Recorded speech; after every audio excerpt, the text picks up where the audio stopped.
And I'm still learning this, y'all. I'm not perfect at all. And I don't have all the answers, but it could just be the reason you are still single is because there are things that God needs only for you to do. It's tasks that he has only designed that only you could carry out. And what you have to do now is release all of that belief that I can only be this or that with someone else, and remember that that someone else could just be you and God.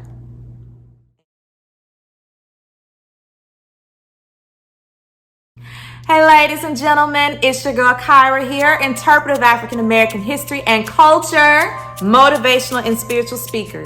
And today is the premiere of my new episode for the Relationship Goals is Reality series.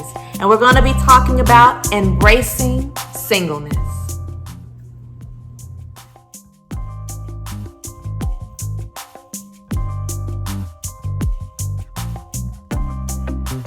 You start looking down the line, you start wondering, like, being single for so long, like, why is it?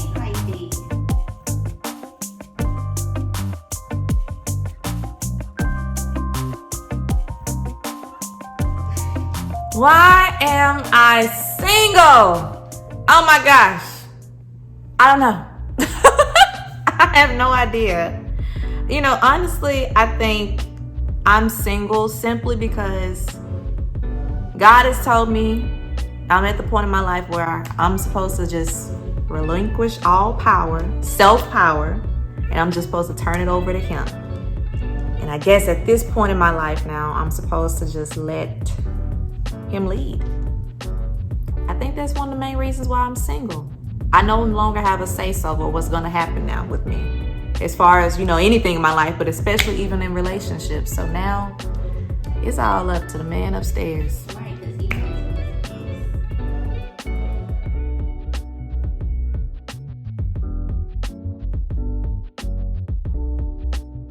Man, I got to tell you, all of this time that I've been sitting over here, like, I just came out of something some months ago. Even before that, I had been in a situation where this man had broken up with me multiple times. And through the time that I would be to myself, I would be writing, I would be praying, I would be watching Pastor Michael Todd like crazy, because he was a big, hear me when I say he was a big proponent in getting me through one of the worst heartbreak, if not the worst heartbreak that I ever had. So besides praying and writing and listening to sermons and trying to watch movies like Jump in the Broom and watch movies like The Best Man, because you're still trying to keep your hopes up and not thinking that, oh my gosh, like all hell is broken loose and you don't know when the next day is going to be when you're up and you're feeling depressed and down. And so I had to do things to keep my mind focused. Like, I had to start thinking about the positives. Like, okay, I just came out of a terrible situation. Now, what are the good things that are still going on in my life? So I started spending more time with my family. I started spending more time with my friends. I started spending more time with myself. And I would do things like, people call me, it'll be like 2-some o'clock in the afternoon. They'd be like, where you at, girl? What you doing? Oh, I'm over here in Oxford. Oh, okay, what the heck you doing over there in Oxford? I'm just over here getting me a little fresh air. Take myself to give myself something nice. Treat myself every once in a while, because all I do is work. You know, all I do is work. And it felt good being able to be one with myself again. I think that's one of the things that even after just now being single in this matter of time lately, I've smiled more and I've cried less. So that's most of what I've been doing. Shoot. Healing. I've been healing. That's what you call the healing process. I've been healing. Yes, that's what I've been doing. I've been healing. That's what I've been doing with my time. I've been healing, and I began the journey of falling in love with myself again.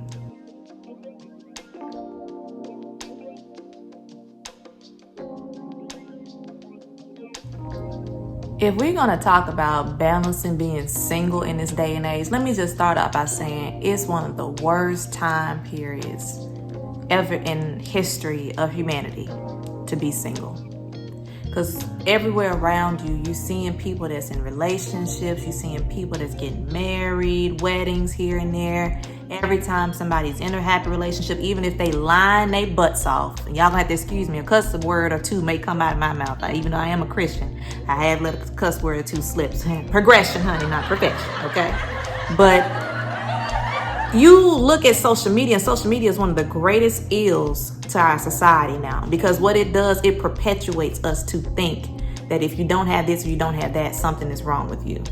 And so the way I try to balance it is, honey, unless I'm working on something and I have to post my videos, post my content, this and that on social media, if it is not in regards to that, I'm not on it. And in order for us to truly, as single men and women, I'm going to say single black men and single black women, we have it a little bit harder, I feel like, than other races of people. But to just all the singles out there, understanding the way that we can balance being single, living in a digital age, we have to also remember and understand that just because they're doing it, or just because they have their lives all out in the public for everyone to see, it doesn't mean that something is wrong with you if you don't have a story to tell that day. Like, if you ain't got nothing to post, if you ain't posting you going out on a date. Here's the thing. I was in a relationship, honey, for 4 years and nobody knew it outside of the people in my inner circle. Nobody knew it. Like, no one knew that I was in a relationship. Only, like, you all, my close friends and my close family knew that I was involved with somebody. I was with a man for 4 years and never posted a single picture with him on social media. Why? It's not just because I'm a private person, but I don't owe you all anything. I owe the public nothing. If what I'm doing is not in correlation and fellowship with God, then it has no place to be on social media. I post things about the Black community. I post things in regards to my job. I post things that is only positive. If it's not something that's steering me to something, then you don't see me post it. I'm not about the garbage and I'm not about the drama. But one thing I'm also not about is flexing when it's not true. It's one of these things. We call some of these people clout chasers. And that's what a lot of people who post in these so-called perfect and loving relationships are doing. They're clout chasing. So I balance being single in this day and age by just remembering, honey, sometimes, like right now, how I'm trying to embrace my singleness, sometimes you better off in that season of singleness than that person is in their season of dating or in their season of marriage. Just remember that their story is not your story. And you can decide whether or not you're going to play the writer and the author of your story, honey, or are you going to play a character in it? I'd rather be the architect of my own story. You know, you can go ahead to the next question. Shoot, I'll get too deep up in that.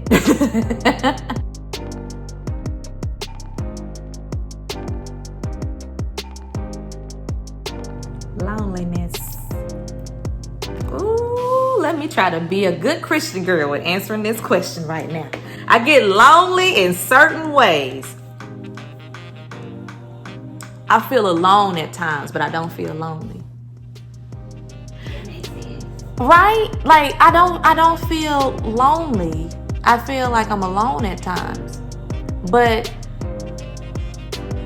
I will say there's nothing like the companionship and the love and the friendship, being able to share your day and share your thoughts with a person that on this planet, you know that he loves nobody more than he loves you. There's nothing like that. And if I feel lonely sometimes, like I said, I feel like I'm alone at times. I think that comes from just missing that part of it. Missing someone that you know endlessly has your back. You know that there's another person that's not only out there, but he's with you, and he is willing to go to hell and back to do everything he can to keep you, protect you, and love you, and be there for you. But then you come to a realization moment as a single woman. It's something you either had or you just don't have right now. And so then what starts to set in is that pain and that hurt, and then you start getting hungry for it and you start, getting thirsty for it. Y'all know we call people thirsty out here in these streets, and that's usually what happens. People who came out of a bad situation and then a few months pass by and they sick of being alone and sick of being by themselves, but then next thing you know, they go and get into another situation. And that's when you mess up and you introduce yourself to counterfeits. But you know something though? God created us and we're human beings.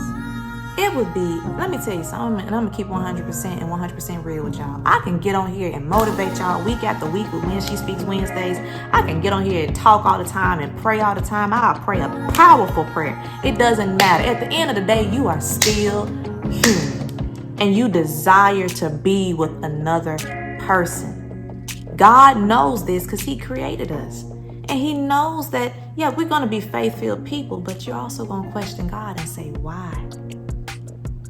But then you got to think about the fact that it's so many other people that come before you that live the same life. And God is saying, why not you? I don't know. I think loneliness, that may not be the right word. Just say sometimes you just hate being alone. But I'm my own best company, so a lot of times I don't feel like I'm by myself. And I think that's why, too, I woven myself with my close family and friends. And one of the things that I do, I value my friendships and relationships so much. Like, I honestly can say I don't have friends. And y'all, everybody know who they are. I don't have friends. I have family. Everybody is family to me. I don't sit here and just say like, oh, this relationship is different than that one. No, if you are in the life of KYRA Henderson, baby, oh, you better believe I'm going to be ride or die till we leave this place. And so I don't believe in just, putting myself in a bubble because there's certain things in this life I don't have, even though everyone else around me has it. Because the thing that I have to remember is that my turn is coming. It's just a matter of me having to be patient enough to wait for it. And in the meantime, while I'm waiting, doing what it takes to better me. Because my husband could come, honey, and he could walk right past me or not be want to deal with me because I ain't where I'm supposed to be mentally, spiritually, emotionally. All of those things play into having a healthy relationship. And if that's not on point, you could miss out when it does come and find you. Find you, ladies. Then I'm talking to the ladies because he's supposed to come and find you, ladies. And so if it's the men, y'all better make sure y'all be on it when it's time to come. Like when you feel like you ready, not when you feel like you ready. When God has touched you on the shoulder and said that you are ready, make sure you do right by her. Seek her out, and ladies, be ready to be sought.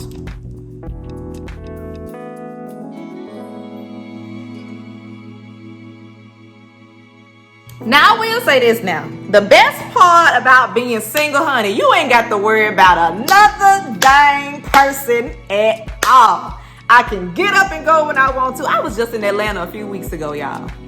I ain't had to worry about nobody, and I could go anywhere I want to. Y'all, when I was in a relationship, I moved the way I want to move, but I moved respectfully.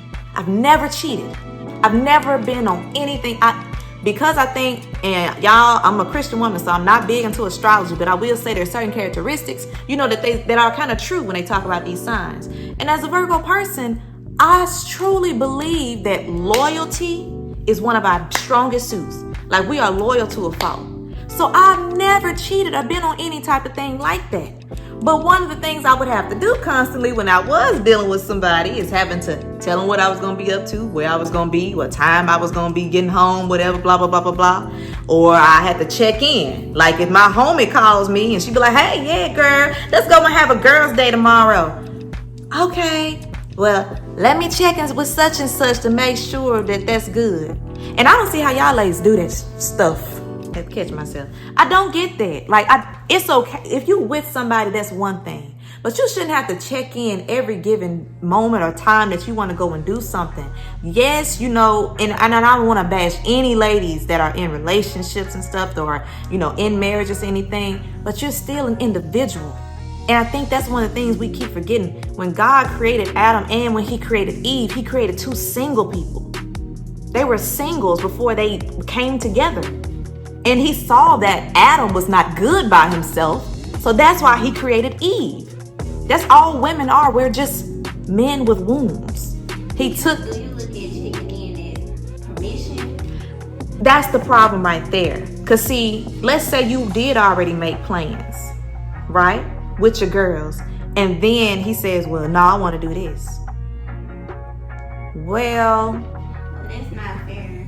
That's when control comes in. And see, that's the... Because, you know, with my husband, us checking in on each other is us letting each other know we okay.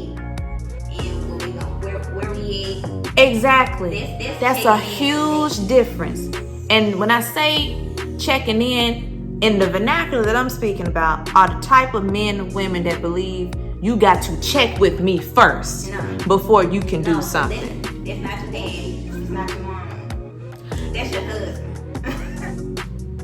I promise you one thing I can say, that whoever the man is, and I hope you see this, baby, if you are future husband, I hope you are watching this, honey. One thing I can say, that I would love you and respect you in ways that I would probably introduce you to.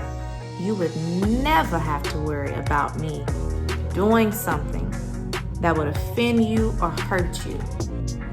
And that's why I feel like for me, being single right now, I don't have to worry about doing any of those things. I can move the way that I want to. But when it comes to time for me not being able to do that, I'm gonna know how to move accordingly. I don't have to be so deep in the mindset of thinking like, and let me say this right here, I'm not a feminist. For everybody women that's watching, and if you pissed off that I just said I'm not a feminist, you can go and click off right now. I really don't give a dang at all. I'm not a feminist. No, I still like my man to open the doors for me. No, I like for my man to check on me throughout the day and see how I'm doing. You like the man to be the man. Man to be a man. I just want the man to be the man for me. Yes.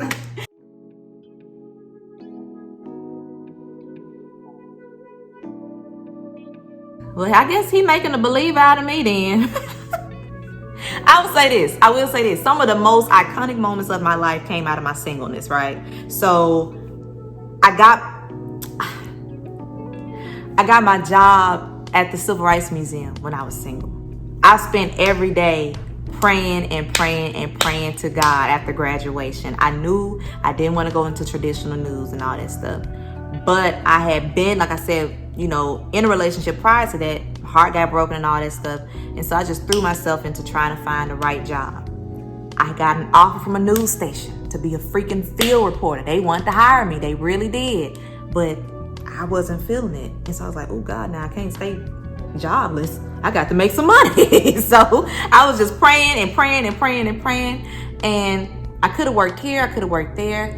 But then I got presented with this job at the Civil Rights Museum. And I went on to do some incredible work. Meet some people I never in my life ever thought I would have met. People like Miss Monique, people like Paul McCartney, some of the greatest civil rights heroes and sheroes of the movement, Miss Rena Evers. I met Mr. Simeon Wright, my mentor, the man that helped me in ways I will forever be grateful for to the day I leave here. And all of that happened, like me changing things in my community. I have people, I did an event for the honor of Emmett Till's memory, and with his cousin, and the one that was there and witnessed everything. And that all came out of my season of singleness. Me just focusing on the gifts God gave me. That was it. And when I focused on the gifts God gave me, things happened that I did not believe. People still come up to me to this day and say, ain't you the girl that put on that Emmett Till program years ago? It changed my life, baby. And I'm amazed that people still remember that. It was like 6 years ago, but people still remember it. And all of that happened when it was just me and God. I got a chance to literally sit down and chat with Miss Monique and cut up and laugh and do everything with one of the greatest comedians of all time. And that happened in my season of singleness. Those are some of the fun things. But some of the things we don't like to talk about, ladies, even gentlemen, I ain't gonna leave y'all out, but one of the things that happened, I had to let my guard down because it was nobody but me and God. So I cried like a baby, a lot, just to God, nobody else. Not to my mama, not to my dad, not to my siblings, not to my best friend, not to anybody else. It was literally just me in my room, and I just kept crying and crying. I just kept saying, God, help me, please. Be here with me. I just need you to be here with me. That's all I could do.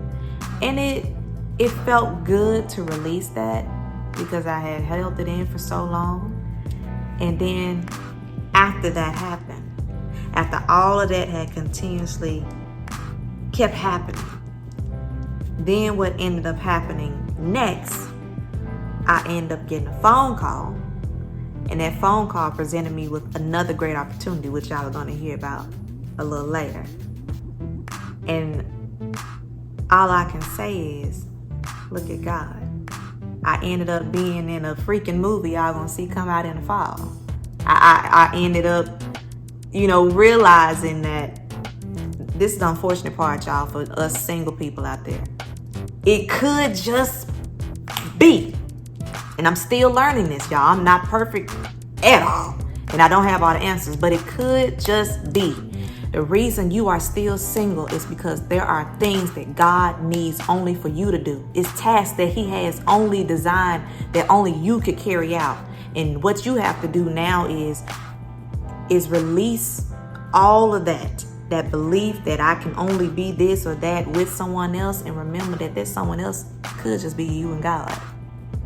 And he is wanting you to step into the role of being that great man or woman that he needs you to be and fulfill the tasks and destinies of your life.